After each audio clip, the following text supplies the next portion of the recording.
बिस्मिल्लाहिर्रहमानिर्रहीम। अस्सलाम वालेकुम स्टूडेंट्स। आज से मैं आप लोगों की जो है ना वीडियो कॉल्स मतलब लेक्चर जो है वो कंडक्ट करूँगी।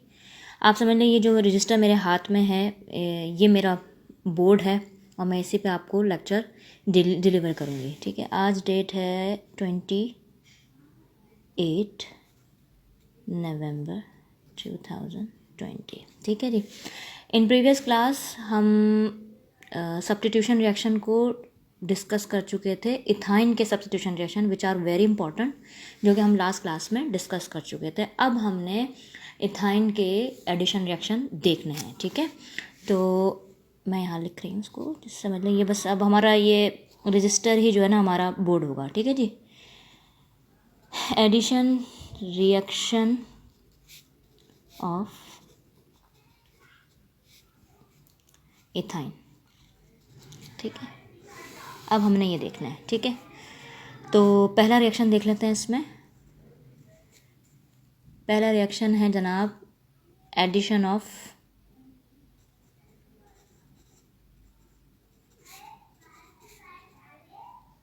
हाइड्रोजन। ठीक है, दूसरे लफ्ज़ों में हम इसे क्या भी कह सकते हैं, हाइड्रोजिनेशन ऑफ इथाइन। ठीक, यह है पहला। ठीक है, अब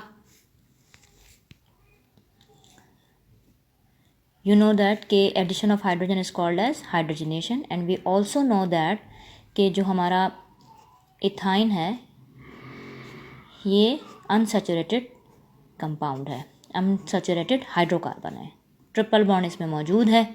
ठीक है, अब जब इसमें एडिशन होगी, इससे पहले हमने इथीन देखे था, तो इथीन में डबल बॉन्ड था, तो ये जब डबल बॉन्ड टूटता तो और एडिशन रिएक्शन होता तो एक इस कार्बन के पास चला जाता कोई भी एलिमेंट और एक इस कार्बन के पास जाता। अब यहाँ पर डबल बॉन्ड है, यानी डबल पाई बॉन्ड है, दो pi bond, in triple bond में से दो पाई बॉन्ड और एक सिंगल कोवैलेंट बॉन्ड है। ठीक है, अब जब इसमें हाइड्रोजन ऐड होगा तो यू नो दैट कि हाइड्रोजन कैसे ऐड होगा, हमारा जाना माना कैटलिस्ट निकल की मौजूदगी में ऐड होगा।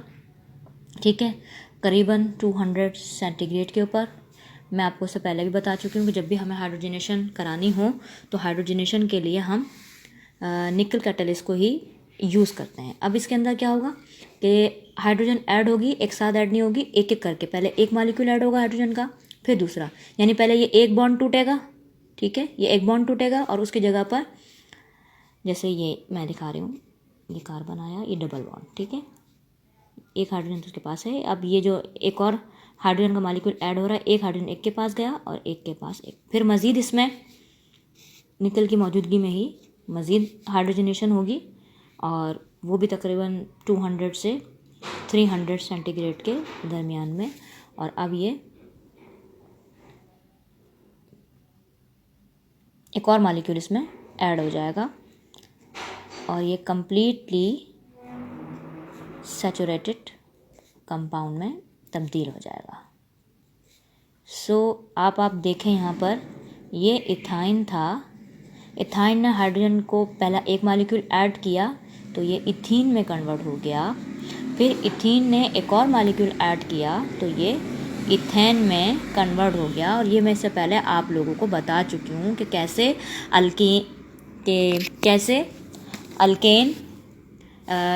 अल्काइन में जब हाइड्रोजनेशन होगी तो वो अल्कीन में, और फिर अल्कीन में जब हाइड्रोजनेशन होगी तो वो अल्काइन में कन्वर्ट हो जाएगा। ये इससे पहले भी हम डिस्कस कर चुके हैं। अच्छा जी, अब दूसरा रिएक्शन है एडिशन ऑफ हैलोजन। ठीक है, इसको हम क्या कहते हैं, हैलोजिनेशन ऑफ इथाइन।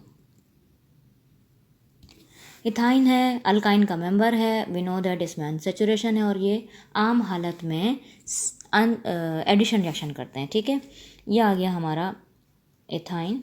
जैसे इसमें हाइड्रोजन की एडिशन हुई है, बिल्कुल ऐसे ही नॉर्मल कंडीशन में इसमें हैलोजन का मेंबर कोई भी लाइक क्लोरीन, ब्रोमीन और आयोडीन वगैरह भी इसी तरीके से ऐड हो जाएंगे एक एक करके, यानी एक एक मॉलिक्यूल इसमें ऐड होता जाएगा। ठीक है, ये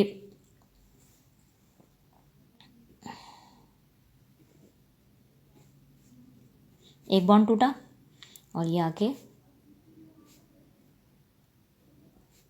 ये एक क्लोरीन एक के पास आ गया, दूसरा क्लोरीन दूसरे के पास आ गया, फिर मज़ीद इसमें क्लोरोनेशन होगी और फिर से इसमें ये क्या हो जाएगा, ये डबल बॉन्ड भी ख़त्म होगा और ये एडिशन रिएक्शन इस तरीके से हो जाएगा और ये 4 क्लोरीन एटम ऐसे करके इसमें मिल जाएंगे। तो सिंपल क्या हो गया, क्लोरीन, इसी तरीके से इसके अंदर ब्रोमीन का मॉलिक्यूल ऐड हो जाएगा, इसी तरीके से इसमें आयोडीन का मॉलिक्यूल इसमें हो जाएगा। हाँ, आयोडीन के केस में एक थोड़ी सी ये है कि यू नो दैट कि आम हालत में क्लोरीन जो है वो गैशियस फॉर्म में पाई जाती है, ब्रोमीन आम हालत में लिक्विड फॉर्म में पाया जाता है और आयोडीन जो है वो सॉलिड फॉर्म में पाया जाता है। तो आयोडीन इतनी तेज़ी से रिएक्शन नहीं करता एज़ कम्पेयर टू ब्रोमीन और क्लोरीन, तो और उसका रिएक्शन भी, यानी उसके लिए हमें एक डिफरेंट एजेंट इस्तेमाल करना पड़ेगा।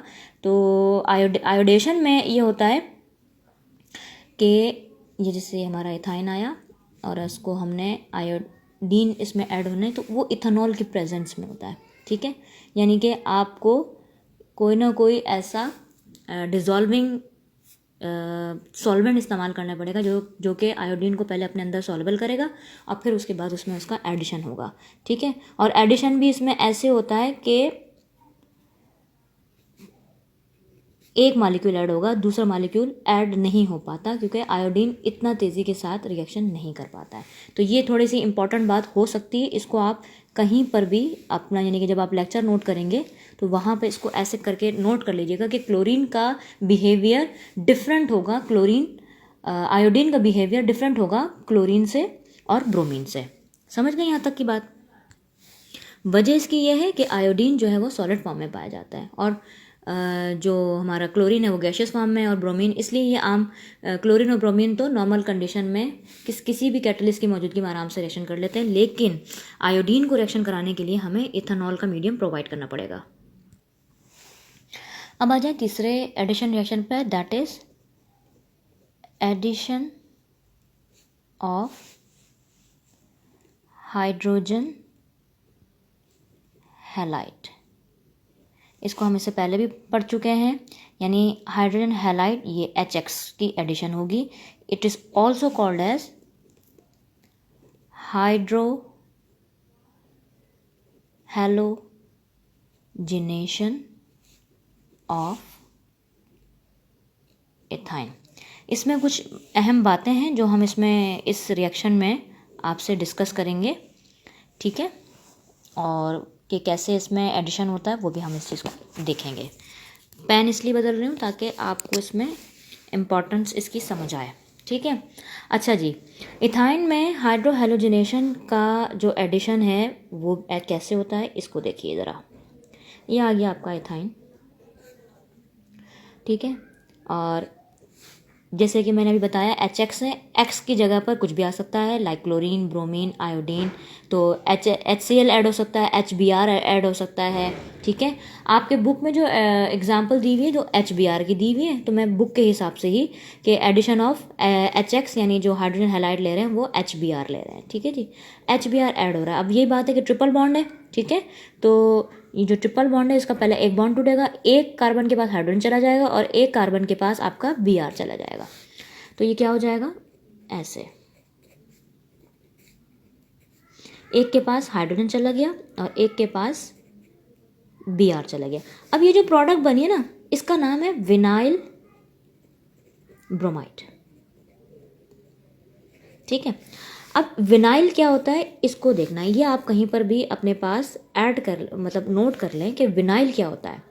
देखिए, विनाइल हम किसी भी, या मैं इसको साइड में यहीं पर आपको बता देती हूँ कि विनाइल क्या होता है। यू नो दैट कि जब लाइक अल्केन है, कोई भी अल्केन, जैसे मैं एच की मिसाल, ये अल्केन का जनरल फार्मूला ना, यू नो दैट कि अल्केन का जनरल फार्मूला आर है। जब इसमें से एच चला जाता है तो पीछे बच जाता है आर, इसको हम अल्काइल कहते हैं, ठीक है। इसी ये और जो अल्केन होते हैं वो कैसे होते हैं, सैचुरेटेड कंपाउंड होते हैं, सारे के सारे कार्बन की जो वैलेंसीज होती हैं वो सिंगल कोवैलेंट बॉन्ड से पुर होती हैं, ठीक है। लेकिन यहाँ पर हमारा क्या है, इथाइन है, ठीक है। पहला हो गया तो यानी एक मॉलिक्यूल HBr का जब ऐड हो गया तो अभी भी लेकिन इसमें अनसैचुरेशन मौजूद है। तो जब किसी अनसैचुरेटेड हाइड्रोकार्बन में से एक हाइड्रोजन निकल जाता है, ठीक है, अनसैचुरेटेड हाइड्रोकार्बन में से एक हाइड्रोजन निकल जाता है तो उसे हम विनाइल कहते हैं। यानी अनसैचुरेशन मौजूद हो और साथ में, जैसे फॉर एग्जांपल ये क्या है हमारा, you know that it is ethene, ठीक है। अब अगर इथीन में से ये ऐसे एक हाइड्रोजन निकल जाए तो ये CH और ऐसे होगा, ठीक है। तो अब यहाँ पर यानी इस कार्बन की अगर देखा जाए तो 2 वैलेंसीज बाकी हैं, ठीक है। इस कार्बन की 2 वैलेंसीज बाकी हैं, इसमें अनसैचुरेशन भी है और क्या कहते हैं, अभी इसने किसी भी फंक्शनल ग्रुप के साथ या किसी और एलिमेंट के साथ इसने जुड़ना है। तो इस तरह का ये जो स्ट्रक्चर है ना, यानी अनसैचुरेशन भी मौजूद हो, अल्कीन में से या अल्काइन में से अगर एक हाइड्रोजन कम हो जाए तो उसको हम विनाइल कहते हैं।